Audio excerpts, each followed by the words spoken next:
Hello friends, आज हम discuss करेंगे entropy as a function of V and T के बारे में। देखिए, इस टॉपिक में हम डिस्कस करेंगे कि एंट्रोपी में वॉल्यूम और टेम्परेचर में चेंज होने के साथ किस तरह से वेरिएशंस आते हैं। अब एंट्रोपी टेम्परेचर और वॉल्यूम का फंक्शन होती है, तो उसको हम इस तरह से रिप्रेजेंट कर सकते हैं और इसके डिफरेंशियल को हम इक्वेशन 2 के फॉर्म में लिख सकते हैं। अब इक्वेशन 2 में हम इसकी और इसकी वैल्यू फाइंड आउट करके पुट करेंगे। तो इनको सॉल्व करने के लिए हम फर्स्ट लॉ ऑफ थर्मोडायनेमिक्स की इक्वेशन यूज करेंगे। देखिए, इस इक्वेशन के अकॉर्डिंग डी क्यू की value D E plus D W होती है। अब डी क्यू जो है वो टी डी एस के इक्वल होता है और जो डी डब्ल्यू है वो पी डी वी के इक्वल होता है।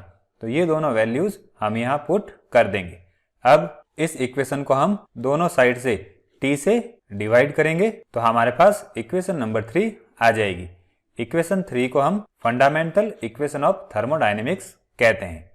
अब देखिए, इक्वेशन 3 में जो डी की वैल्यू है उसको हम फाइंड आउट करेंगे और जैसा कि हम जानते हैं इंटरनल एनर्जी भी टेम्परेचर और वॉल्यूम का फंक्शन होती है। अब इसकी डिफरेंशियल इक्वेशन ये हो जाएगी। तो इस तरह से हमारे पास जो डी की वैल्यू आई है उसको हम इक्वेशन 3 में पुट करेंगे। फिर ये ब्रैकेट ओपन करेंगे तो यहाँ पर 1/t आ जाएगा। फिर नेक्स्ट स्टेप में हम यहाँ से एक तो dv कॉमन लेंगे और एक 1/t कॉमन लेंगे तो हमारे पास इक्वेशन नंबर 5 आ जाएगी।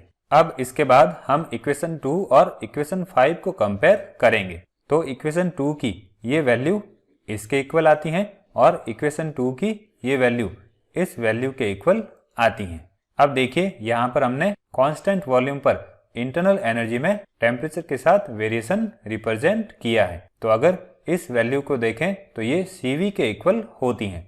तो यहाँ पर हम CV भी लिख सकते हैं। अब इक्वेशन 6 की बात करें तो ये सिस्टम की एंट्रोपी में कांस्टेंट वॉल्यूम पर टेम्परेचर के साथ वेरिएशन शो कर रही है।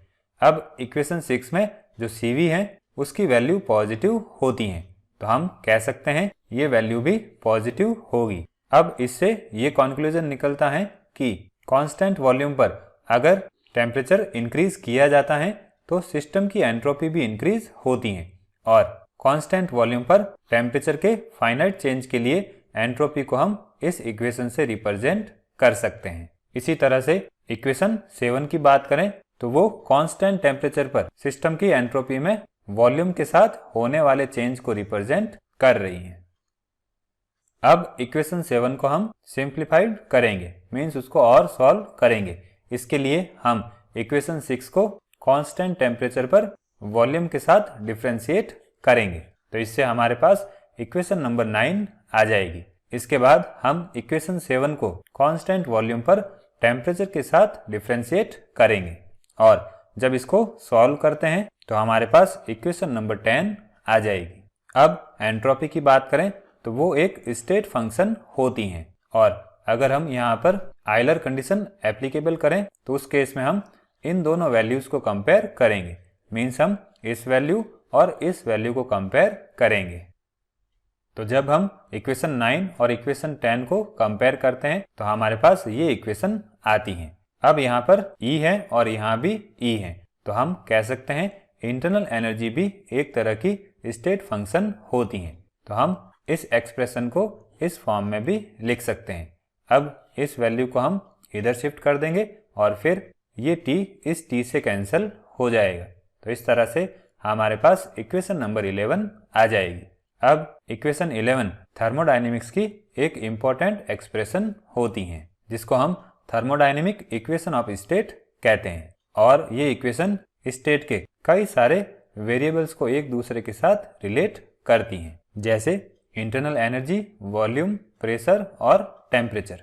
फिर इसके बाद हम इक्वेशन 7 और इक्वेशन 11 को कंपेयर करेंगे। देखिए, इक्वेशन नंबर 7 ये थी। अब इनको कंपेयर करते हैं तो हमारे पास इसकी वैल्यू आ जाती है। अब इसके बाद हम इक्वेशन 6 और इक्वेशन 12 से जो वैल्यूज आती हैं उसको हम इक्वेशन 2 में पुट करते हैं। देखिए, ये वैल्यू हमें इक्वेशन 6 से ऑब्टेन होती हैं और ये वैल्यू हमें इक्वेशन 12 से ऑब्टेन होती हैं। तो इस तरह से जो इक्वेशन 13 ऑब्टेन होती हैं वो एंट्रोपी में टेम्परेचर और वॉल्यूम के साथ होने वाले वेरिएशन को डिस्क्राइब करती हैं।